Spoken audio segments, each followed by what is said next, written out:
नमस्कार, good morning. Infinity स्पर्धा परीक्षा अकॅडमीच्या या यूट्यूब चॅनल आपलं स्वागत.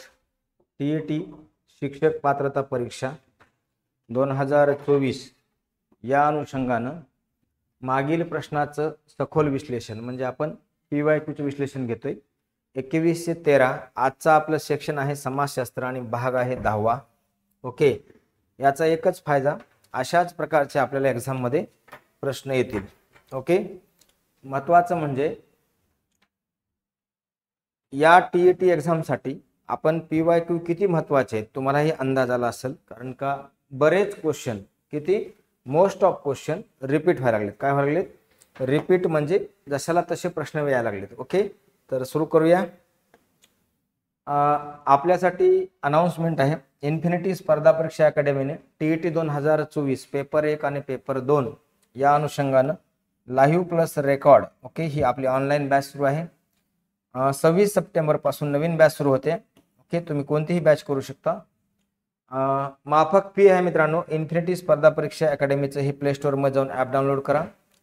लेक्चर असतील, त्या संबंधी PDF, गव्हर्नमेंटचे GR असतील, या सगळ्यांचे आपल्याला PDF ओके कुठे मिळेल? इन्फिनिटी स्पर्धा या नावाच्या टेलिग्राम चॅनलला मिळेल. काय मिळेल?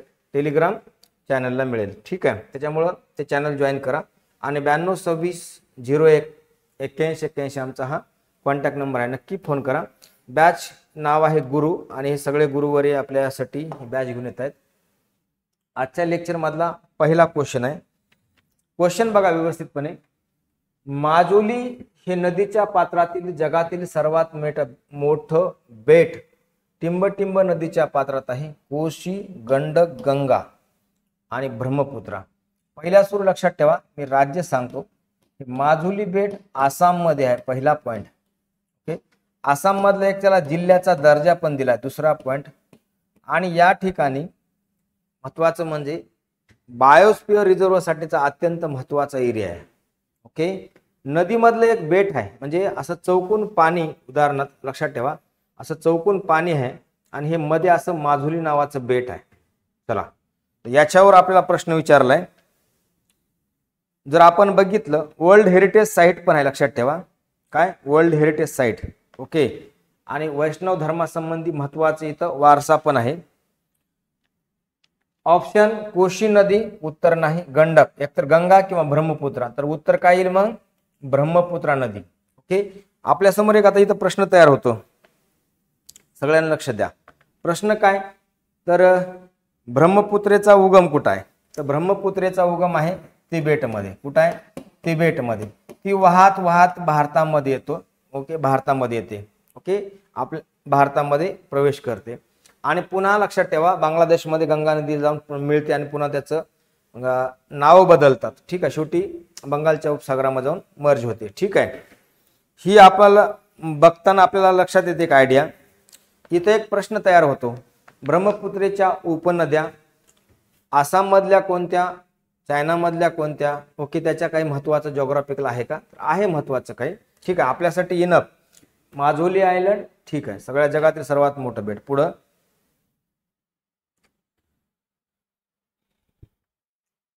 खालीलपैकी कोणता व्यवसाय शेतीला पूरक आहे? याला IMP करा. कशाला? शेतीला पूरक आहे. शेतीला पूरक व्यवसाय: खाणकाम व्यवसाय, पशुपालन व्यवसाय, मासेमारी व्यवसाय, व्यापार व्यवसाय. आता शेतीला पूरक असणारा व्यवसाय कोणता? शेतीला पूरक ऑप्शन आहेत. शेती करत करत कोणता व्यवसाय आपण करू शकतो? तर शेतीला पूरक असणारा व्यवसाय म्हणलं तर काय येईल? व्यापार शक्य नाही शेती करत करत. ऑप्शन हे खाणकाम पण शक्य नाही. एकतर पशुपालन किंवा मासेमारी. तुम्हाला काय वाटतं कोणता शक्य आहे? कमेंट करा बरं पटकन. चला, 2 किंवा 4 या दोन्ही पैकीच उत्तर आहे. जे आपल्याला योग्य वाटेल ती कमेंट करा. चला, काय उत्तर येईल मग? पशुपालन. काय उत्तर येईल? शेतीला पूरक असणारा व्यवसाय म्हणजे पशुपालन. उदाहरणामध्ये मी लिहितो इथं पशुपालन. आता या पशुपालनाचे फायदे काय? सगळ्यात दिसणारा सगळ्यात मोठा फायदा शेतीला लक्षात ठेवा, जे काही पारंपरिक शेती केली जात होती त्याच्यामध्ये शेतीच्या कामासाठी ओके पशुचा उपयोग होतो. दुसरं शेणखत. ओके, त्याच्यापासून शेतीत मिळणारे जे काही ओके शेतीला मिळणारं शेणखत. ओके, पुढचं आणखीन काय? त्याच्यानंतर दूध यासाठी याचा उपयोग होतो. परत पशुचा लक्षात ठेवा खरेदी विक्री होते. समजा गायीपासून गायीचं वासरू, म्हशीपासून वगारू, वगारू किंवा हल्ले, अशा टाईपचे जे समजा प्रोडक्शन उत्पादन आहे, याच्यामुळं काय होतं, अतिरिक्त उत्पादन होतं. जर समजा शेळी असेल तर मांस, ओके, याचा संबंधी फायदा होतो. अतिरिक्त उत्पादन वाढतं. कशामुळे? शेतकऱ्याचं. याच्यानंतर जे मी नाव लिहिले बघा, शेणखत. या शेणखताचा फायदा काय होतो, तर जमिनीची सुपीकता वाढते. काय वाढते? जमिनीची सुपीकता वाढते. काय वाढते? सुपीकता वाढते. हा महत्वाचा फायदा. दुसरं, शेतकऱ्याचं अतिरिक्त उत्पन्न वाढतं. याच्यानंतर पुढं महत्वाचं, जैविक खत तर आहेच, पुढं महत्वाचं आणखीन काय येईल या पशुपालनाचा फायदा, तर रोजगार निर्मिती होऊ शकते. कारण का शेतमजुरांना, शेतकऱ्यांना याच्यापासून रोजगार निर्मिती होऊ शकते. पुढं, वाहतूक आणि दळणवळण हे अर्थव्यवस्थेच्या रक्तवाहिन्या मानल्या जातात. त्याचं कारण काय? रक्तवाहिन्या. वाहतुकीमुळे देशांतर्गत व आंतरराष्ट्रीय व्यापाराला चालना मिळते. काय वाटतं तुम्हाला? वाहतुकीमुळे देशांतर्गत व्यापाराला चालना मिळते. खरं का खोटं? चूक का बरोबर? वैयक्तिक उत्पन्न वाढते. शेतीपूरक उद्योगाचा विकास होतो. ग्रामीण लोकांसाठी उत्पन्नाचा महत्त्वाचा मार्ग आहे. ग्रामीण लोकांसाठी वाहतूक व दळणवळण उत्पन्नाचा महत्त्वाचा मार्ग आहे. वाक्य चुकीचं आहे. शेतीला पूरक उद्योगाचा विकास होतो, हे पण चूक आहे. शेतीला पशुपालन पूरक होऊ शकतो, परंतु वाहतूक कसं काय शक्य आहे? शेती करावं का वाहन घेऊन चालावं? अजिबात नाही. वैयक्तिक उत्पन्न वाढतं. कशामुळे? वाहतूक दळणवळण, हे पण शक्य नाही. तर वाहतुकीमुळे देशांतर्गत व आंतरराष्ट्रीय व्यापाराला चालना मिळते. हे याचं उत्तर आहे. ठीक आहे. म्हणजे उदाहरणामध्ये वाहतूक किंवा दळणवळण, ट्रान्सपोर्ट अर्थव्यवस्थेचा अत्यंत महत्त्वाचा घटक आहे. कसा घटक आहे? अत्यंत महत्त्वाचा घटक आहे.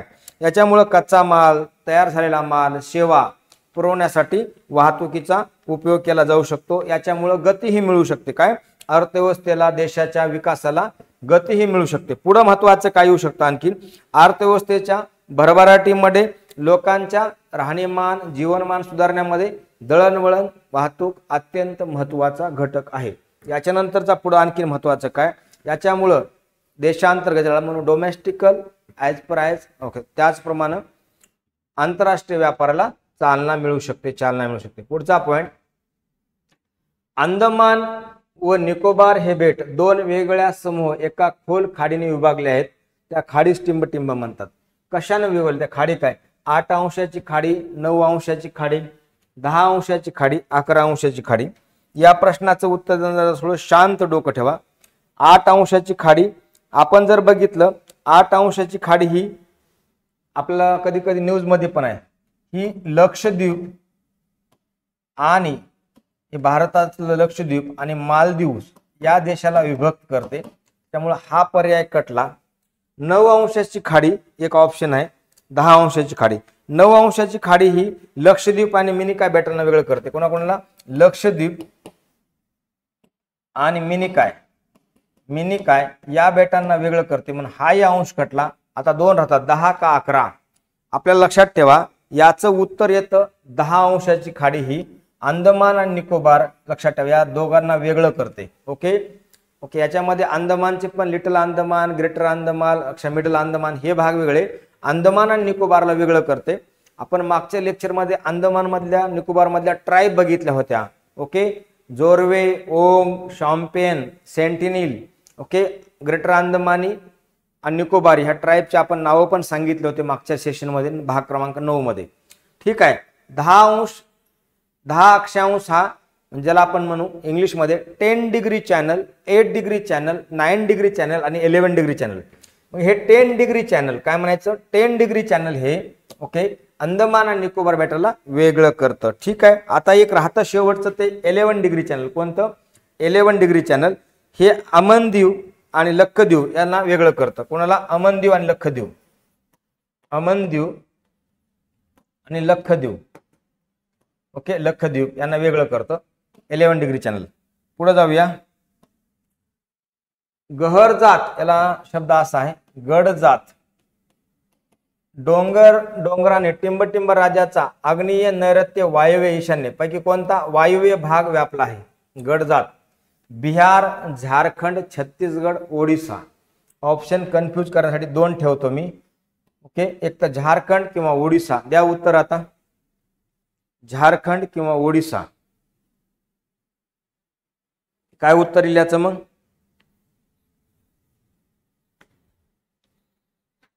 याच गडजात रांगेमध्ये लक्षात ठेवा मलयगिरी, की ज्याला आपण मलयमगिरी नावाचं, मलयमगिरी किंवा मलयमगिरी नावाचं सगळ्यात लक्षात ठेवा उंच शिखर या ठिकाणी आहे. याची जर आपण या मलयमगिरीची उंची बघितली तर पूर्व भारतामधलं मलयमगिरी, ओके, याची उंची 1187 मीटर आहे. आता उत्तर यायला पाहिजे, याचं उत्तर येतं ओडिसा. बघा जमलं का तुम्हाला? ओडिसामध्ये, ओके, गडजट टेकड्या झारखंडच्या छोटा नागपूर प्रदेशातील उत्कल मैदानापासून ओडिसामध्ये पसरलेल्या आहेत. म्हणून उत्तर काय येईल? ओडिसा. ठीक आहे. याच्यामध्ये आपल्याला छोटा नागपूरचा पठार म्हणले की दामोदर नदी आली. कोळशाच्या संबंधीचं महत्वाचं खान संबंधित क्षेत्र आहे. हरियाणातील अंबाला शहर, हा प्रश्न लय वेळा रिपीट झालाय, याला आयएमपी करा.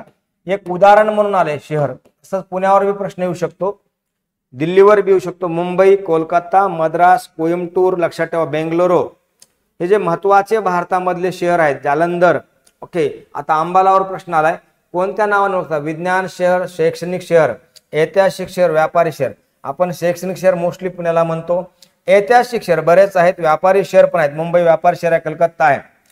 विज्ञान शहर म्हणतात कारण या ठिकाणी पहिला पॉइंट, या ठिकाणी अनेक इन्स्टिट्यूटचं हेडक्वार्टर आहे. पहिला पॉइंट, ओके, या ठिकाणी वेगवेगळे वैज्ञानिक, सायंटिफिक आणि इतर उपकरणासाठीचे बनवण्यासाठी प्रसिद्ध आहे.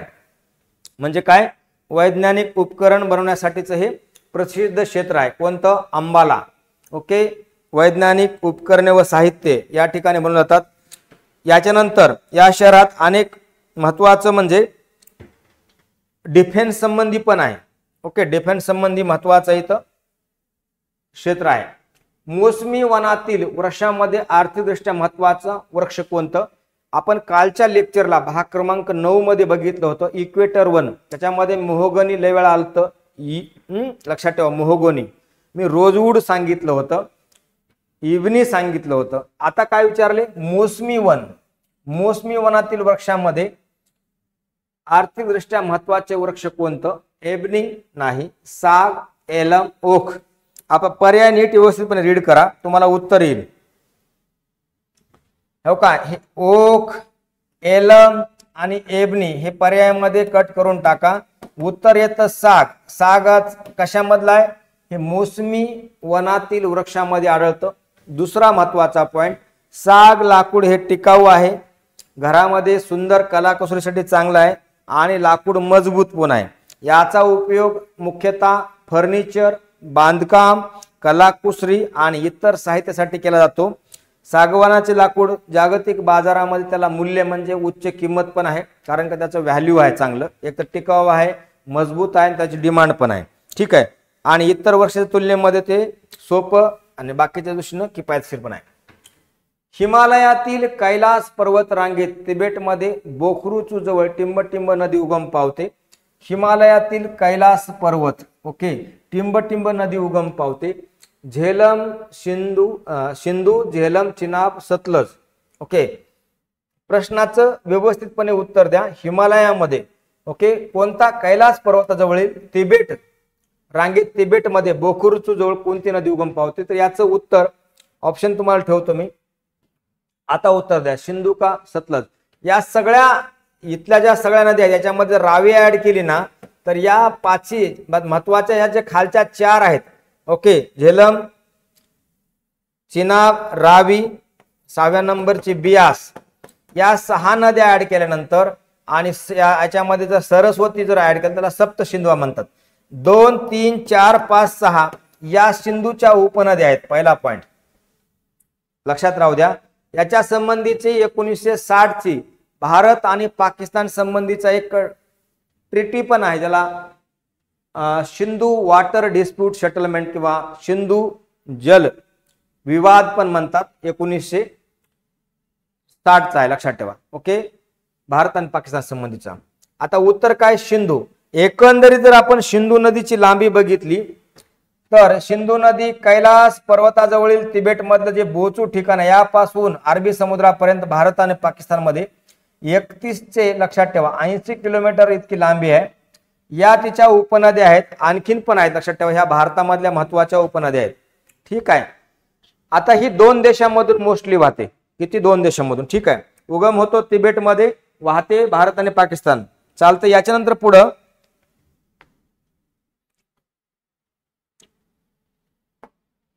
टिंबटिंबचा उपयोग मुख्यतः आण्विक इंधन म्हणून अणुविद्युत निर्मिती केंद्रामध्ये केला जातो. आण्विक इंधन म्हणजे न्यूक्लिअर फ्यूल, याला इंग्लिश मध्ये काय म्हणायचं? न्यूक्लिअर फ्यूल म्हणून कशाचा उपयोग केला जातो? कोळसा, खनिज तेल, नैसर्गिक वायू आणि थोरियम. ज्या ठिकाणी तुम्हाला हे पारंपरिक दिसतंय कोळसा, खनिज तेल, हे कट करून टाका. एक तर नॅचरल गॅस किंवा थोरियम. काय म्हटलंय? न्यूक्लिअर एनर्जी मध्ये विद्युत निर्मिती केला जातो, थोरियमचा केला जातो. मागच्या लेक्चर मध्ये आपण मोनोझाईट नावाचं केरळच्या किनारपट्टीला आढळणारं खनिज बघितलं होतं. याचा मोनोझाईटचा संबंध कशासाठी आहे? अणु ऊर्जेसाठी केला जातो. त्याचप्रमाणे थोरियम थोरियम मुख्यतः अणु इंधन म्हणून याचा उपयोग केला जातो. थोरियम काय? एक रेडिओ ऍक्टिव्ह धातू जो ऊर्जेसाठी कोणत्या न्यूक्लिअर एनर्जीसाठी वापरला जातो. थोरियम अत्यंत ऊर्जा घन पदार्थ असून ते युरेनियम पेक्षा अधिक सुरक्षित मानला जातो. जगात अनेक देशांमध्ये thorium base nuclear power plant stable केलेले आहेत किंवा इस्टॅब्लिश केलेले आहेत. आलं का लक्षात तुमच्या? हे अत्यंत महत्वाचं आहे. पुढं चंदीगड हे खालीलपैकी कोणत्या 2 राज्याची राजधानी आहे? ऑप्शन आहेत Punjab dash Rajasthan, Himachal Pradesh dash Punjab, Himachal Pradesh dash Haryana, Punjab Haryana. मित्रांनो, राजधानी आपल्याला राजस्थानची माहिती आहे, आपल्याला जयपूर आहे, त्याच्यामुळे हा पर्याय कटला. हिमाचल प्रदेशची शिमला आहे, त्याच्यामुळे हाही पर्याय कटला. यस, त्याच्यामुळे हरियाणाची कोणती आहे? चंदीगड आहे. एक चंदीगड. शब्द काय आलाय? 2 राज्याची, त्याच्यामुळे काय येईल? पंजाबची राजधानी आणि हरियाणाची जॉईंट राजधानी काय? चंदीगड आहे. चंदीगड. त्याच्यामुळे पर्यायाचं उत्तर काय येईल? आपल्या 4 येईल. आता एक प्रश्न, हे भारतामधलं व्यवस्थितपणे बसवलेलं 1952 मध्ये बसवलं होतं शहर आहे, नाव आहे चंदीगड. यांच्यावर एक जीकेला प्रश्न येतो वारंवार. तो प्रश्न असा आहे बघा, सगळ्यांनी लक्षात ठेवा. महत्वाचं म्हणजे चंदीगड या शहराचे वास्तुविशारद किंवा शिल्पकार कोण? तर ला कार्बुझिये. कोण होते? ला. शब्द बघा, कार्बुझिये. काय नाव आहे? किंवा ली कार्बुझिये. काय म्हणायचं? कार्बुझिये. ली कार्बुझिये हे शिल्पकार होते. 1966 ला पंजाब पासून हरियाणा वेगळं झालं. कधी? 66 ला, 1 नोव्हेंबर 1966 ला. आणि तेव्हापासून या दोन्हीची राजधानी सेम आहे. पंजाबची राजधानी चंदीगड. मुख्यमंत्री भगवंत मान. कोण आहेत मुख्यमंत्री? भगवंत मान. लक्षात ठेवा. हे परीक्षेला येणारा प्रश्न आहे. आपल्याला करंटची जोड दिली. राजधानी चंदीगड, राज्य पक्ष गरुड. राज्य पक्ष कोणता आहे? गरुड. आणि गुलाबचंद कटारी काय आहेत? राज्यपाल आहेत. ठीक आहे. पुढं अंदमान बेटाच्या पूर्व भागात मध्यभागी असलेल्या टिंबटिंब बेटावर भारतातील एकमेव जिवंत ज्वालामुखी आहे. कालच्याच लेक्चर मध्ये मी घेतलंय, तुम्ही व्यवस्थितपणे याचं उत्तर द्या. कालच्या सेशन मध्ये आपण हा प्रश्न कव्हर केलेला आहे. बघा, निकोबार, बॅरन, मालदीव, लक्षद्वीप. अंदमान बेटाचा, अंदमान बेटा म्हणलं की लक्षद्वीप कट करा. हे मालदीवचा संबंध आहे, वेगळा देश आहे. लक्षद्वीप ऑप्शन 2च ठेवतो, निकोबार किंवा बॅरन आयलंड. उत्तर काय येईल मग आता? कोणता आयलंड? Baron island. अंदमान बेटाच्या पूर्व भागातील मध्य ठिकाणी असणारं बॅरन आयलंड.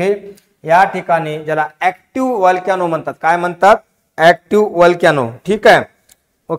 ज्वालामुखीचं महत्वाचं एकमेव ज्वालामुखी आहे. आता हे पर्यटन दृष्टीने पण महत्वाचं आहे. डेटा थोडा महागमुरी होतो. कोणी 2017 ला लास्ट फुटल्याची नोंद आहे, 22 ला पण आहे. It's okay. चला, नदीने टिंबटिंब नदीने सुंदरबन नावाचा जगातील सर्वात मोठा त्रिभुज प्रदेश पश्चिम बंगाल व बांगलादेशात तयार केलाय. कोणत्या नदीनं? सिंधू येणार नाही, मी आपण आताच बघितलं होतं. सिंधू नदी कुठं? कैलास पर्वताजवळ उगम पावते, भोचू जवळ. भारतातून काश्मीर मधून जाते पाकिस्तानमध्ये अरबी समुद्र. इथं काय म्हणतंय? सुंदरबन कुठं? त्रिभुज प्रदेश पश्चिम बंगाल. भारताच्या लक्षात ठेवा, मग संबंधच नाही. बंगालचा उपसागर. यमुना, गंगा, सतलज. ही सतलज पण कट करा, हे अरबी समुद्रा संबंधी आहे. एक तर यमुना किंवा गंगा. मित्रांनो सगळ्यात महत्वाचं, गंगा नदी ही मेन नदी, या गंगेची उपनदी आहे यमुना, त्याच्यामुळे यमुना पर्यायच कटला. ओके, यमुना पर्याय कटला, हे येतच नाही. कारण का यमुना नदी ही कुणाची, गंगा नदीची उपनदी आहे, त्यामुळे उत्तर काय येईल मग आता, गंगा. आता उत्तर काय येईल, गंगा. गंगा नदीचा उगम, वाहणारे पूर्ण क्षेत्र, गंगा नदीच्या उपनद्या. आपल्याला याचा रूल आउट पण करता येतं, कारण का मागच्या प्रश्नावर हाच PYQचा फायदा लक्षात ठेवा. आपण जे अनालिटिकल विश्लेषण घेतो ना, याचा फायदा हाच आहे. कारण का आपण सिंधू बघितली होती, त्याची उपनदी, 2 पर्याय कटले. जनरल आहे लक्षात ठेवा, यमुना ही गंगेची उपनदी आहे, त्याच्यामुळे नाहीच. कारण का ओके, मग उत्तर काय येईल, गंगा. आता गंगा नदी सुंदरबन नावाचं जगातील सर्वात मोठं काय करते, त्रिभुज प्रदेश म्हणजे गाळाचा प्रदेश निर्माण करते. कुठं, पश्चिम बंगाल आणि बांगलादेशात. मित्रांनो या प्रदेशाला काय म्हणतात, सुंदरबन. ओके, आता या सुंदरबनच्या जंगलामध्ये फेमस म्हणजे रॉयल बेंगॉल टायगर साठी फेमस आहे. 1 बायोस्फिअर रिझर्व आहे लक्षात ठेवा. 2 बायोस्फिअर रिझर्व आहे, जागतिक युनेस्कोच्या महत्वाची इथं साईट पण आहे. ओके, जगातील सर्वात मोठा त्रिभुज प्रदेश आहे लक्षात ठेवा, त्रिभुज प्रदेश. रॉयल बेंगॉल टायगर साठी महत्वाचा आहे. आणि जसं आपण जगाचं कार्बनचं किंवा ऑक्सिजन निर्मितीचं आपण अमेझॉनचं खोरं म्हणतो, तसं भारतामधलं बायोडायव्हर्सिटी या ठिकाणी सगळ्यात जास्त आहे, या त्रिभुज प्रदेशापैकी बघायला गेलं तर. ठीक आहे, जैवविविधता जास्त आहे. पुढचं बघा, जनरल प्रश्न आहे, अनालिटिकल प्रश्न आहे, सगळ्यांनी रीड करा. लोक स्वतःचे राहणीमान उंचावणे, उच्च शिक्षण घेणे, रोजगार यांच्या शोधार्थ स्थलांतर करतात, त्यांना टिंब स्थलांतर म्हणतात.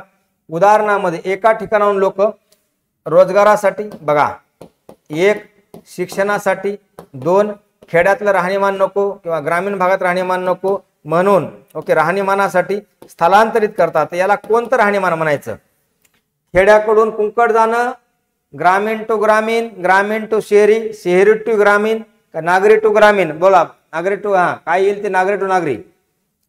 2 नंबरचं का 3 नंबरचं, हे का, हे तर येणार नाही कन्फर्म, हे तर येणार नाही, सॉरी हे बी येणार नाही कन्फर्म, आणि हे बी येणार नाही कन्फर्म. काय येईल, ग्रामीण टू शहरी. कारण ग्रामीण भागामध्ये राहणीमानासाठी ज्या बेसिक गोष्टी आहेत त्या मिळत नसतील तर राहणीमान ट्रान्सफर किंवा स्थलांतर होतं, याला मायग्रेशन म्हणायचं. रोजगार, ग्रामीण भागामध्ये पारंपरिक रोजगार असतात, जॉबची अशा एवढ्या संधी किंवा ऑपॉर्च्युनिटी नसतात, म्हणून शहरात अनेक जॉब असतात. शिक्षण, यस, हा महत्वाचा पॉइंट आहे, शिक्षणासाठी स्थलांतर होतं. याच्यामुळे लक्षात ठेवा, डेमोग्राफिक डिव्हिडंड ज्याला काय म्हणूया आपण, जनगणनेविषयी ज्याला म्हणून लोकसंख्येचं प्रादेशिक विषमता पण निर्माण होऊ शकते लोकसंख्येच्या बाबतीत. यस, मुंबई शहर महाराष्ट्रामधलं उत्तम उदाहरण आहे. ओके, या ठिकाणी जर आपण जनसंख्या 2011चा सेन्सस बघितला तर 1000 पुरुषामागे स्त्रियांचं प्रमाण इथं कमी दाखवतं. कारण का लोक रोजगारासाठी, शिक्षणासाठी ओके या ठिकाणी येतात, त्यामुळे काय होतं, फॅमिली राहते गावाकडे आणि स्वतः इकडे शहरामध्ये, त्यामुळे हे महत्वाचा डिसाइडिंग फॅक्टर आहे. ओके, आता चांगलं शिक्षण, रोजगार, आणखीन काय असतं शहरामध्ये, हेल्थ म्हणजे आरोग्याची फॅसिलिटी. काय असते, आरोग्याची फॅसिलिटी असते. पुढं उच्च जीवनमान, यस बघितलं आपण. याच्यामुळे काय होतं, स्थलांतर होतं नागरी टू ग्रामीण टू नागरी. याच्यानंतर पुढं आता ग्रामीण टू स्थलांतरीचे काही फायदे पण आहेत, आता याचे काही तोटे आहेत लक्षात ठेवा. हे झाले आपले फायदे, याचे तोटे काय काय आहेत. तोटे जर आपण बघितलं, सगळ्यात महत्वाचा तोटा म्हणजे ओके महत्वाचा म्हणजे सामाजिक सांस्कृतिक समस्या निर्माण होऊ शकते. यस, ग्रामीण टेंडन्सी आणि अर्बन टेंडन्सी, हा म्हणजे आपण समस्या.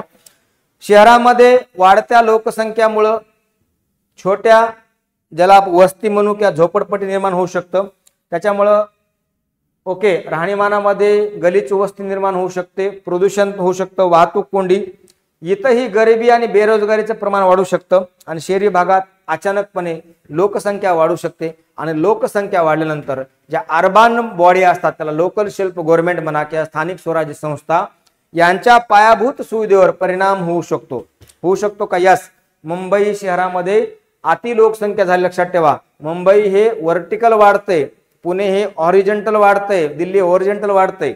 चला, हा प्रश्न आयोगानं रद्द केलाय. चला तरी पण आपण याचं करेक्शन करून बघूया. काय प्रश्न आहे बघा, पुनरोपण पद्धत टिंबटिंब पिकाच्या लागवडीसाठी काय पुनरीपण हे कट केले पुनरोपण ओके पुनरोपण पद्धत किंवा पद्धती टिंबटिंब पिकाच्या लागवडी करता वापरली जाते पुनरोपण पद्धती पुनरोपण पद्धती टिंबटिंब पिकाच्या गहू कॉफी रबर भात आपल्याला माहित आहे भातासाठी ही पद्धत ऍक्च्युअली आयोगाने आपण रद्द केला पण आपण करेक्शन केलं पुनरोपण पद्धती टिंबटिंब पिकासाठी तर भाताच्या पिकासाठी आधी लक्षात ठेवा पुनरोपण आधी भात एका साईडला म्हणजे लावायचं आणि पुन्हा त्याची लागवड करायची याला पुनरोपण म्हणायचं ठीक आहे। याच्या नंतरचा पुढचा प्रश्न महत्वाचा प्रश्न आहे आणि करंटला न्यूज मध्ये पण होता कोलार येथील सोन्याची इथे शब्द करेक्शन करायला खान आयोगाने दिला त्याचा प्रश्न टिंबटिंब राज्यात आहे महाराष्ट्र आंध्र प्रदेश कर्नाटक केरळ हे महाराष्ट्र कट करा कारण सोन्याची खान संबंधच नाही केरळ पण कट करा एक तर आंध्र किंवा कर्नाटक सांगा बरं उत्तर काय येईल आता जगातील जवळपास आपण नियर अबाउट 1% इथं सोन्याचं लक्षात ठेवा एवढं उत्पादन घेतो जगातील जवळपास 1% जवळपास मी शब्द वापरलाय कर्नाटक मध्ये आहेत ऍक्च्युली कर्नाटक मध्ये 2 खाणी आहेत एक आहे कोलार गोल्ड माइन आणि दुसरी आहे लक्षात ठेवा जे परीक्षेला येऊ तुम्हाला ही कोलार गोल्ड माइन आता बंद केली आहे ओके सध्या बंद केलेली आहे तुमच्यासाठी माहितीसाठी करंट अपडेट ओके दुसरी कोणती आहे हा तीही कर्नाटक मध्येच आहे हुत्ती काय नाव आहे हुत्ती गोल्ड माइन या 2 सोन्याच्या खाणी कुठे आहेत कर्नाटक मध्ये आपण जर बघितलं टॉपचे जर जगातले प्रोडक्शन देश बघितलं तर चायना येतं रशिया येतं कॅनडा अमेरिका पेरू ऑस्ट्रेलिया या ठिकाणी भारतापेक्षा जास्त सोन्याचं उत्पादन होतं पुढे जर राज्य बघितले तर उत्पादनाच्या बाबतीत मध्य प्रदेश झारखंड छत्तीसगड वेस्ट बेंगॉल याच्यामध्ये काही प्रमाणामध्ये परंतु टॉपचं कोणतं येईल मग टॉपचं येतं कर्नाटक आणि त्याच्यानंतर येतं आंध्र प्रदेश ठीक आहे चला पुढं टिंबटिंब हा वजनात घट होणारा कच्चा माल आहे टिंबटिंब हा वजनात घट होणारा कच्चा माल आहे ऑप्शन बघा समजा एखादा माल तयार झाला आणि त्याच्यामुळे जास्त दिवस ठेवलं तर वजन घट होऊ शकतं ऊस रेशीम लोकर कापूस बघा आता जर आपण खालून वर गेलो असं बघत कापूस किती दिवस ठेवा काहीच फरक पडत नाही त्याच्यामुळे हा पर्याय कटला जर कापसाला फरक पडत नसेल कापसापासून काय कापड अंगावर आपल्या जे कापड लोकर पासून काय लक्षात ठेवा कापडच एक प्रकारचं त्यामुळे हाही काही फरक पडत नाही रेशम पासून काय कापड याच्यामुळे हाही काही फरक पडत नाही त्यामुळे तिन्हीला काही फरक पडत नाही पण ऊसाला फरक पडतो उदाहरणामध्ये आपण जर 10 टन ऊस तोडला किती 10 टन तर एक लक्षात ठेवा खूपच कमी साखर निर्मिती होते काय होते खूपच कमी साखर निर्मिती होते ओके त्याच्यामुळं हे अत्यंत महत्वाचा प्रश्न आहे या टाईपचा प्रश्न तुम्हाला जनरल साठी तयार पण करता येऊ शकतो लक्षात ठेवा इतर पिकं कोणते बौद्धिक क्षमतेवर आधारलेल्या विशेषकरण सेवा व्यवसायांना कोणता व्यवसाय म्हणतात बौद्धिक क्षमता बुद्धीच्या आधार प्राथमिक द्वितीय तृतीय चतुर्थ याचा आपण मागच्या लेक्चर मध्ये पण बघितलं होतं इथं आलतं बघा शेती ओके मत्स्यपालन पशुपालन बघा लक्षात ठेवा खाणकाम हे प्राथमिक मध्ये येतं आपण बघितलंय द्वितीय मध्ये इंडस्ट्री लिहा उत्पादन कच्च्या मालाची प्रक्रिया करणे उत्पादन उद्योग हे बी कटलं तृतीय आणि चतुर्थ आता लॉजिक बेस सांगा बौद्धिक क्षमतेवर आधारित 2 तुम्हाला सांगितले मी आता उत्तर द्या द्वितीय आणि द्वितीय बघितलं तृतीय बघा कालच्याच लेक्चर मध्ये मी घेतलं होतं तृतीयचं घेतलं होतं का नाही आपल्यावर प्रश्न आला प्राध्यापक आणि शिक्षक कशामध्ये येतात हे तृतीय मध्ये येतात प्राध्यापक मी कालच घेतला होता हा प्रश्न प्राध्यापक ओके आणि गुरुजी आपण जी तयारी करतोय शिक्षक ओके हे कशामध्ये येतात याच प्रमाणे इतर जर बघितले आपण ओके वाहतूक सेवा आहे व्यापार सेवा आहे पर्यटन आहे सगळं तृतीय मध्ये येतं आपल्या प्रश्नाचं उत्तर काय बौद्धिक क्षमतेवर आधारलेली विशेषीकरण म्हणजे स्पेशलायझेशन सेवा आता याचं उत्तर हे पण नाही मग चतुर्थ मध्ये येतं कशामध्ये येतं चतुर्थ मध्ये याला म्हणायचं स्पेशली IT वर डिपेंड असणारी, इन्फॉर्मेशन टेक्नॉलॉजीवर डिपेंड असणारी सेवा म्हणजेच काय म्हणायचं, चतुर्थ श्रेणी, प्रायमरी, सेकंडरी, टर्सरी. ओके, आणि हे लक्षात ठेवा, चतुर्थ ओके क्षेत्र, ज्याला सेक्टर म्हणूया, बौद्धिक क्षमतेवर आधारित असणार परंतु स्पेशलाइज असणार. ओके, कळलं का, हे महत्वाचं क्षेत्र आहे ज्याच्यामध्ये हाय लेवल स्किल लागतं आणि त्याला एज्युकेशनची पण जोड लागते, विषयात स्पेशलाइज असतं. पुढचा, कमीत कमी वेळ, कमीत कमी जमिनीच्या क्षेत्रात जास्तीत जास्त उत्पादन काढणाऱ्या शेती प्रकारास काय म्हणतात. आपल्या या सेशन मध्ये आय थिंक मी 5 वेळा हा प्रश्न घेतलाय. बागायत शेती, सखोल शेती, विस्तृत शेती, फल उत्पादन शेती. हे कट करून टाका, बागायत शेती, फल उत्पादन शेती येत नाही. आता 2च ऑप्शन आहेत, एक तर सखोल शेती किंवा विस्तृत शेती. बघा लक्षात ठेवा, आता शब्द काय आला, कमीत कमी जमिनी क्षेत्र म्हणजे कमीत जमीन कमी. शॉर्ट मध्ये बघूया इकडं, जमिनीचं क्षेत्र कसं असणार आहे, जमीन क्षेत्र कमी असणार आहे. ज्या ठिकाणी जमीन क्षेत्र कमी आहे ओके, आणि उत्पादन कसं पाहिजे, जास्त पाहिजे, उत्पादन जास्त, मग याचा अर्थ मॅन पॉवर पण कसा असेल, या ठिकाणी जास्त असेल. ओके, या ठिकाणी मग बेरोजगाराची समस्या असेल का, नाही, बेरोजगाराची समस्या नसणार. ओके, मग आता याचा अर्थ काय होतो, ज्या ठिकाणी लोकसंख्या जास्त आहे, शेतजमीन कमी आहे, उत्पादन जास्त घेणं गरजेचं आहे, मॅन पॉवर जास्त आहे, रोजगार बेरोजगाराची समस्याची गरज नाही, असणारच नाही, या शेतीला म्हणायचं सखोल शेती. काय म्हणायचं, सखोल शेती. सरळ सरळ म्हणायचं ओके, दाट लोकसंख्येच्या क्षेत्रामध्ये जी शेती, ओके, सखोल शेती. ओके, आता सखोल शेतीचं पुढचं स्वरूप काय येतं, उदरनिर्वाह असतो, लोकसंख्येच्या गरजा भागवणे. याच्यामध्ये एक ऍडव्हान्स प्रश्न येऊ शकतो, सखोल शेतीमध्ये मुख्यतः कोणतं पीक घेतलं जातं.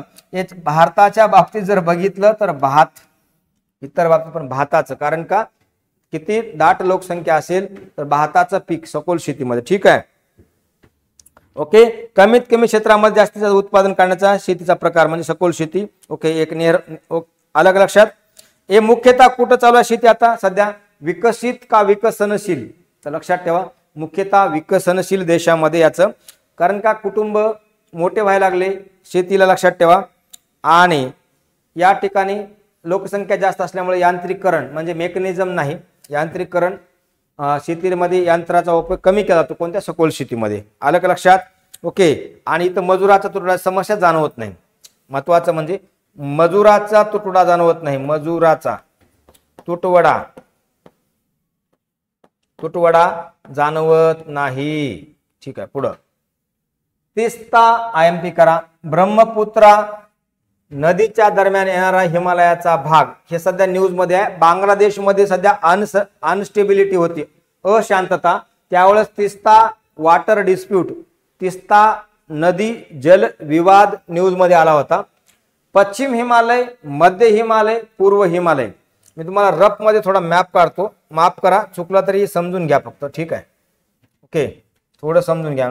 ठीक आहे, चला आता हे बांगलादेश पकडा. ठीक आहे, आता हिमालय म्हणते, लक्षात ठेवा मी रेंज काढतोय, कदाचित हे चुकल पण माझी रेंज, पण तुम्हाला लक्षात राहू द्या. हिमालयाची रेंज समजून घ्या. या इकडच्या साईडला आपण दिशा कोणती म्हणतो, 100% तुम्हाला माहित आहे, मला माहित आहे, पश्चिम. इकडे काय म्हणतो, पूर्व. मध्ये काय लक्षात ठेवा, सेंट्रल. आता हिमालयाचे डिवायडेशन असं केलं, पूर्व हिमालय, मध्य हिमालय आणि ईस्टर्न हिमालय, पश्चिम हिमालय. ठीक आहे, मग आता मला सांगा तिस्ता ब्रह्मपुत्रा नदी कुठून आल्या, चायना मधून अशी आल्या इकडं नॉर्थ ईस्ट कडून, या बांगलादेश मधून. ओके, अशी वाहत आल्या आणि अशी वाहत आल्या इकडे, लक्षात ठेवा. ठीक आहे, एकूण आपली गंगा याले अशी वाहत चालली आहे. मग आता हे इकडचा एरिया कोणता येतो, ही ब्रह्मपुत्रा नदी आहे, लक्षात ठेवा. उदाहरणार्थ ही ब्रह्मपुत्रा नदी आहे, आणि इकडे तिस्ता आहे, लक्षात ठेवा. सिक्कीम बंगाल खाली तिस्ता, ही तिस्ता नदी आहे. ह्या 2 नद्या कोणत्या हिमालयामध्ये आहेत, इकडचा हिमालय पश्चिम, इथला मध्य, आणि इकडचा पूर्व. उत्तर द्या, पश्चिम हिमालय येणार नाही, मध्य हिमालय येणार नाही, पूर्व हिमालय का वायव्य हिमालय, काही लक्षात ठेवा. आता तुम्हाला वायव्य हिमालय मी पुरं करून दाखवतो. पूर्व, पश्चिम, उत्तर, दक्षिण, आग्नेय, नैऋत्य, वायव्य, ईशान्य. चला आता सांगा तुम्ही दिशा. काय उत्तर येईल मग याचं? यास, पूर्व हिमालय. काही सांगायची गरज नाही, पूर्व हिमालय. झालं क्लिअर तुमचा प्रश्न? ओके. आता आपल्यासाठी महत्वाचं काय, पूर्व हिमालयामध्ये क्षेत्र कोणतं कोणतं येतं आपल्यासाठी समजून घ्यायसाठी. तर लक्षात ठेवा, आपला राज्य सिक्कीम, अरुणाचल प्रदेश, पश्चिम बंगाल, ओके, आणि दुसरा देश म्हणजे भूतान, याला म्हणायचं पूर्व हिमालय. पूर्व हिमालयामधलं सगळ्यात महत्वाचं शिखर कोणतं? कांचनजंगा. कोणतं? कांचनजंगा. 8,000 लक्षात ठेवा, महत्वाचा 8,586 मीटर उंचीचा असणारा कांचनजंगा हा बायोडायव्हर्सिटीचा पूर्व हिमालय अत्यंत महत्वाचा आहे जैवविविधतेसाठी. कशासाठी? जैवविविधतेसाठी पूर्व हिमालय अत्यंत महत्वाचा आहे. मग आपलं काम आहे पूर्व हिमालयामधलं राज्य, मध्य हिमालय आणि पश्चिम हिमालय. चला पुढं. पंजाबचे राज्य पक्षी मी आता सांगितला होता बोलण्याच्या याच्यामध्ये, तुमच्या लक्षात आहे का बघा.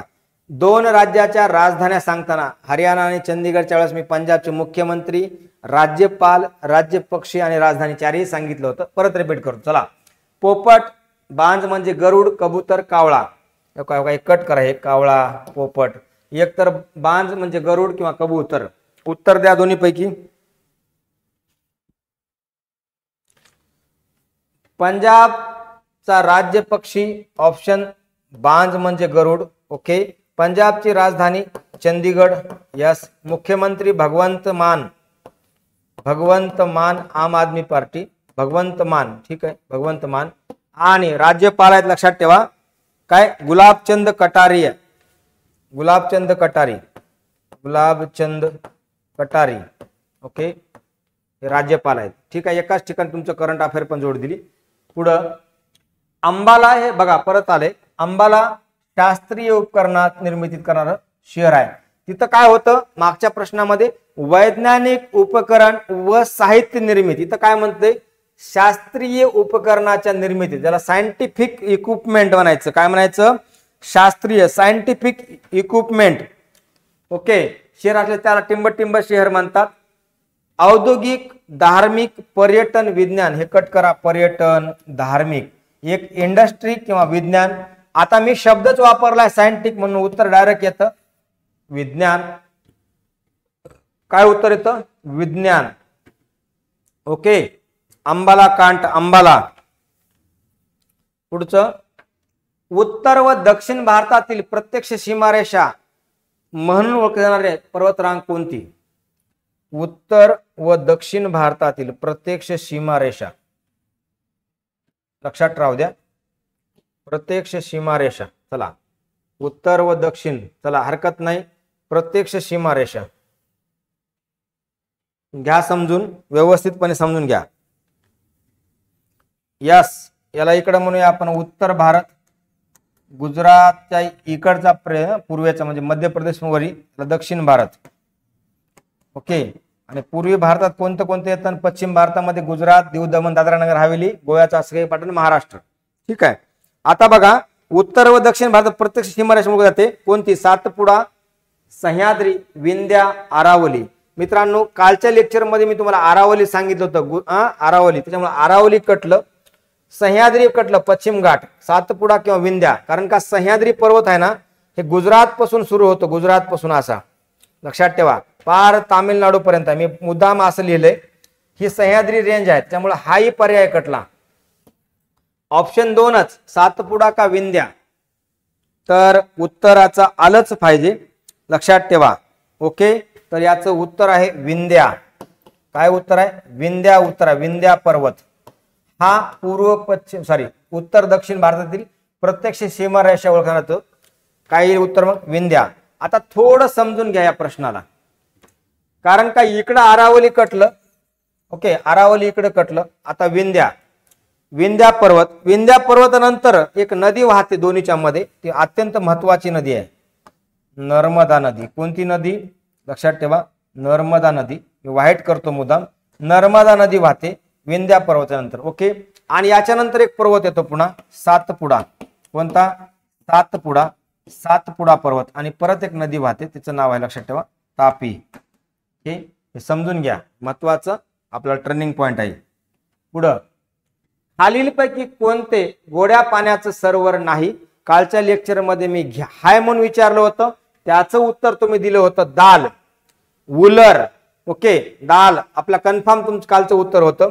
गोड्या पाण्याचं सरोवर नाही म्हणतंय म्हणजे खाऱ्या पाण्याचं सरोवर विचारतंय. मान सरोवर नाही, वुलर नाही, दाल नाही, तर सांबर सरोवर हे खाऱ्या पाण्याचं आहे, राजस्थान मध्ये आहे. कुठं आहे? राजस्थान. राजस्थान राज्यामध्ये. या ठिकाणी जॉग्राफिकल दृष्ट्या जर आपण बघितलं, ओके, जॉग्राफिकल दृष्ट्या जर बघितलं, राजस्थानचं जर लोकेशन बघितलं, इथं थारचं वाळवंट आहे. कोणतं आहे? थारचं. इथं खाऱ्या पाण्याचं सरोवर, लक्षात ठेवा. कोणतं? खाऱ्या पाण्याचं सरोवर. ओके, भारत सर्वात मोठा आहे. कोणत्या जिल्ह्यामध्ये आहे? नागौर आणि जयपूर जिल्ह्यात स्थित आहे. ओके, आणि विशेष म्हणजे हे भारतामधलं रॅमसर साइट म्हणून डिक्लेअर आहे. कोणतं? रामसर स्थळ. रामसर स्थळ म्हणून डिक्लेअर केलंय, रामसर स्थळ. Okay, wetland. चला, केवळ पावसाच्या पाण्यावर केलेल्या शेतीला, जनरलचा प्रश्न आहे, अनालिटिकल प्रश्न आहे, उत्तर आलंच पाहिजे. केवळ पावसाच्या पाण्यावर केलेल्या शेतीला बागायत शेती, जिरायत शेती, सखोल शेती, व्यापार शेती. मित्रांनो, आताच 5 मिनिटाखालीच सखोल शेतीची आपण व्याख्या बघितली आहे. त्या ठिकाणी जमीन कमी असते, लोकसंख्या जास्त असते, अशा ठिकाणी उत्पादन जास्त होण्याच्या उद्देशानं कमी जागेमध्ये जी शेती केली तिला म्हणायचं सखोल शेती. हा पर्याय कटला. बागायत, जिरायत शेती. बघा, लक्षात ठेवा, केवळ पावसाच्या पण केलेल्या शेतीला काय म्हणतात? बागायत शेती, जिरायत शेती, व्यापारी शेती. व्यापारी शेतीला कमर्शियल शेती असते, इथं पाऊस लागतो, तिथं सिंचनाची सुविधा लागते, त्याच्यामुळे हे दोन कटले. ऑप्शन 2च आहेत, एक तर बागायत शेती किंवा जिरायत शेती. आपण आपल्या ग्रामीण भागातलं ग्रामीण जीवन आठवा. उत्तर येतं जिरायत शेती. याला दुसरं एक नाव आहे कोरडवाहू शेती. काय म्हणायचं? कोरडवाहू शेती. ओके, कोरडवाहू शेती. काय म्हणायचं? दुसरं नाव कोरडवाहू शेती. ओके, याच्यामध्ये आपण जर बघितलं, पूर्णपणे ही निसर्गाच्या पावसावर अवलंबून असते. कशाच्या? निसर्गाच्या पावसावर अवलंबून असते. ही कमर्शियल जी शेती होती का नाही, हे पर्याय कोणते? हे जे पर्याय होते व्यापारी शेती, हे सगळे डिमांड असते. मार्केटला काय डिमांड आहे? कोथिंबीरचे भाव वाढले तर कोथिंबीरचे उत्पादन, टमाट्याचे भाव वाढले टमाट्याचे उत्पादन. व्यापार शेती. ओके, सखोल शेतीचा आपण वेगळ्या प्रकारे घेतलं ना.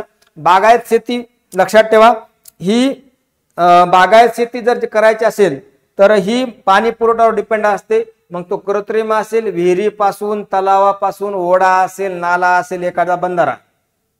ओके, हा चला.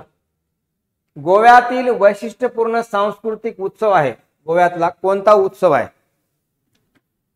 ऑप्शन आहेत बघा, गणेश उत्सव, नवरात्र उत्सव, कार्निवाल, दीपावली. मित्रांनो, जर जनरल बघितलं, इथे एक शब्द वापरलाय, गोव्यात 4ही उत्सव आहेत, लक्षात ठेवा, नो डाऊट. वैशिष्ट्यपूर्ण सांस्कृतिक उत्सव विचारले. गणेश उत्सव महाराष्ट्रामध्ये, पटली भारतात सगळ्या ठिकाणी आता व्हायला आहे. नवरात्र उत्सव गुजरात, सगळ्या भारतामध्ये होतोय. कॉर्नवेल आणि दीपावली ह्या दोन्हीत ऑप्शन. परंतु लक्षात ठेवा, मेन उत्सव येतो कॉर्नवेल. हा 4 दिवस चालणारा उत्सव आहे. कोणता? कॉर्नवेल. किती दिवस चालणारा उत्सव आहे? 4 दिवस चालणारा उत्सव आहे. रंगीबेरंगी लोक कपडे घालतात या ठिकाणी, डान्स करतात, म्युझिक असतं, संगीत असतं.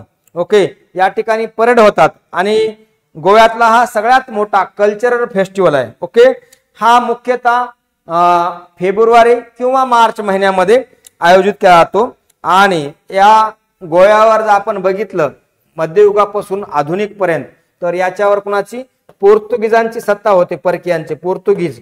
म्हणून याचा वारसा किंवा यांचा छाप दिसतो पोर्तुगीजांचा गोव्यामध्ये. ठीक आहे, ठीक आहे. त्याच्यानंतर गोव्याची राजधानी पणजी. आपल्याला प्रश्न येऊ शकतो, गोवा महाराष्ट्रामधल्या कुठल्या जिल्ह्याला बाउंड्री शेअर करतो? ऑप्शन 2 देतो. होमवर्क आहे, एक कोल्हापूर, दुसरा सिंधुदुर्ग. मला सांगा, गोवा महाराष्ट्रातील कोणत्या जिल्ह्याला बाउंड्री सरहद शेअर करतो? पुढं, भारतात परतीचा मान्सून काळ टिंबटिंब. भारतात परतीचा मान्सून काळ जून ते सप्टेंबर, ऑक्टोबर ते नोव्हेंबर. ही डिमांड बघा. मान्सूनचा काळ कसला? परतीचा, रिटर्न मान्सून, वापस. लक्षात ठेवा, फेब्रुवारी ते जून लक्षात ठेवा, याला म्हणायचं प्युअर उन्हाळा. नोव्हेंबर ते जानेवारी, ऑक्टोबर ते नोव्हेंबर, जून ते सप्टेंबर नाही, याला म्हणायचं मान्सूनचा काळ. पेरणी खुडणी या ठिकाणी पाऊस पडतो 4 महिने. ऑप्शन ऑक्टोबर ते नोव्हेंबर, नोव्हेंबर ते जानेवारी. परतीचा मान्सून कन्फ्यूज केलंय.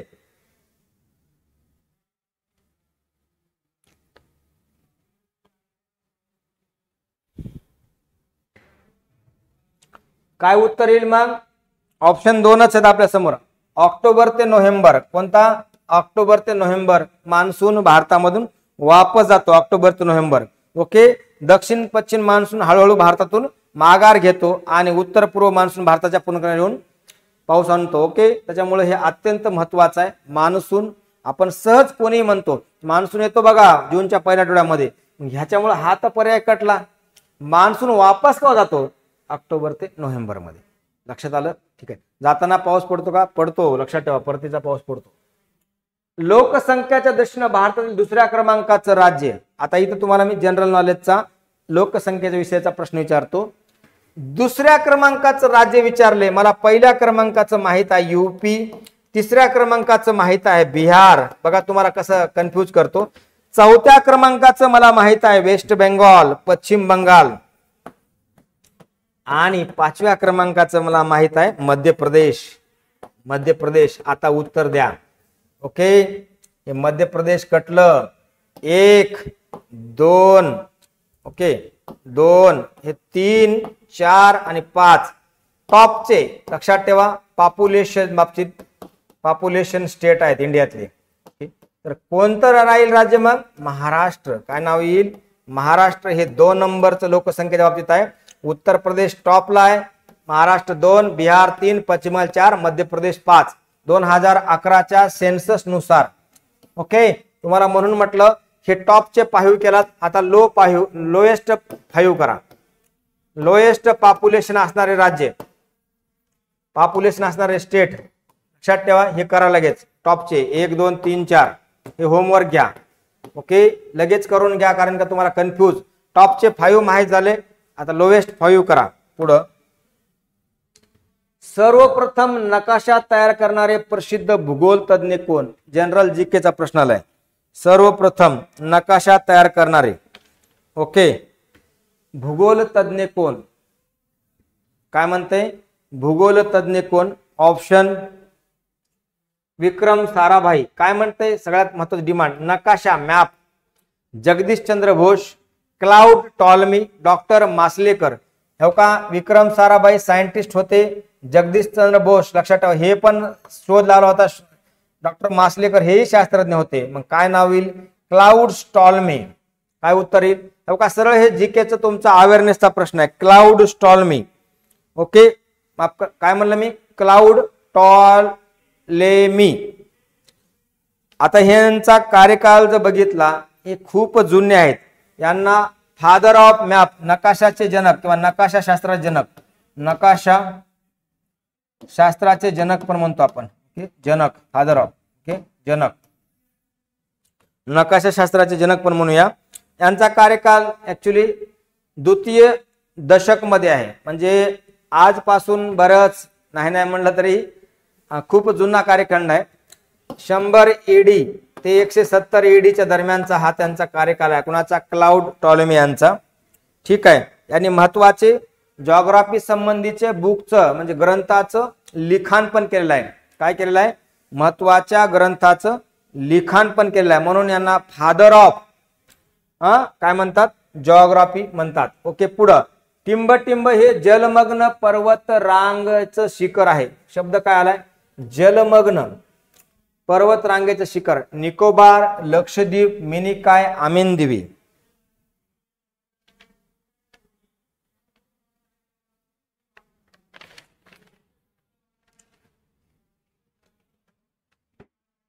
मिनिकॉय नाही, लक्षद्वीप नाही, निकोबार हे लक्षात ठेवा. जलमग्न रांगेचं शिखर आहे. अरबी म्हणजे हिंदी महासागरातील म्हणजे बंगालच्या उपसागरात असणारं हे महत्वाचं बेट आहे किंवा ओके. कोणतं? अंदमान निकोबार. त्याच्यापैकी निकोबार जलमग्न पर्वतरांगेचं शिखर आहे. याच्यानंतर आपण जर बेसिक बघितलं, आपल्याला मी तुम्हाला एक होमवर्क देतो, सगळ्यांनी लक्षात ठेवा. होमवर्क, अंदमान आणि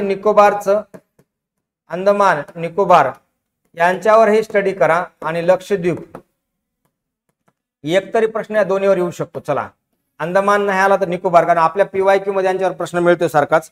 ठीक आहे. हे बेट खूप महत्वाचे आहे. याच ठिकाणी अंदमान या ठिकाणी बघा बॅरन आयलंड आहे, त्याच्यावर प्रश्न आलाय. मलाका स्ट्रेटवर प्रश्न आलाय. त्याच्यामुळं जर आपण PYQ मागील वर्षाचे प्रश्न बघितले तर एक्झाम साठी हा अत्यंत महत्वाचा घटक आहे. कोणता? लक्षात ठेवा, अंदमान आणि निकोबार. ओके. आपल्यासाठी एक सूचना आहे, इन्फिनिटी स्पर्धा परीक्षा अकॅडमी TET 2024 पेपर 1 आणि पेपर 2 या अनुषंगानं लाईव्ह प्लस रेकॉर्ड बॅच आपण घेऊन आलोय. बॅच सुरू झालेली आहे. दुसरी बॅच लक्षात ठेवा 26 तारखेला सुरू होते आहे. माफक दरामध्ये ही बॅच आहे. दोन्ही पेपर ओके कव्हर केले जातील, नो डाऊट. बघा, लक्षात ठेवा, इन्फिनिटी स्पर्धा हे प्ले स्टोअर मधून परीक्षा नावाचं ऍप डाउनलोड करा. या लेक्चरची इतर गव्हर्नमेंट GR सगळ्या माहितीचं काही PDF असतील तुम्हाला इन्फिनिटी स्पर्धा परीक्षा नावाच्या टेलिग्राम चॅनलला मिळतील. काही क्युरी असू द्या 9226 01 81 81 नंबरला फोन करा. गुरु नावाची बॅच आणि हे बॅच घेणारे सगळे गुरुवरे आहेत. सगळ्या सरांचं लेक्चर तुम्हाला युट्यूबला अवेलेबल आहे. तुम्ही इन्फिनिटी स्पर्धा परीक्षा अकॅडमीच्या युट्यूब चॅनलवर हे लेक्चर मिळून जातील. ओके. आता माझं लेक्चर इन्फिनिटी अकॅडमीचे इतर सर्व फॅकल्टीचे लेक्चर आपल्याला या युट्यूब चॅनलला मिळतील. म्हणून हे चॅनल सबस्क्राईब करा, हे बेल आयकॉनचं बटन दाबा. कारण का जेव्हा कुणाचं अचानक एखाद्या टॉपिकवर लेक्चर असेल, PYQ असेल किंवा टॉपिक असेल ते आपल्याला मिळून जातील. इन्फिनिटी अकॅडमी आता लक्षात ठेवा सोशल मीडिया म्हणजे व्हॉट्सअपवर पण आलेलं आहे. हे व्हॉट्सअप आमचं जॉईन करा.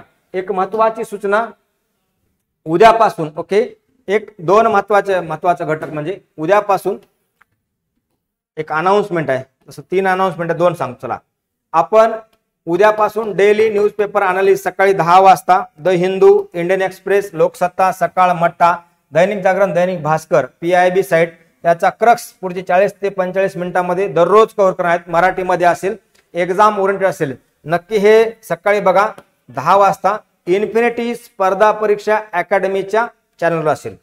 दुसरं, आपण लुसंट स्टॅटिक जीके नावाचं ऑल भारतातील महाराष्ट्रातील वन डे एक्झाम साठी सुरू केले. लुसंट मधले भारतातील प्रथम महिला भाग 1 भाग 2 झालेला आहे. ओके.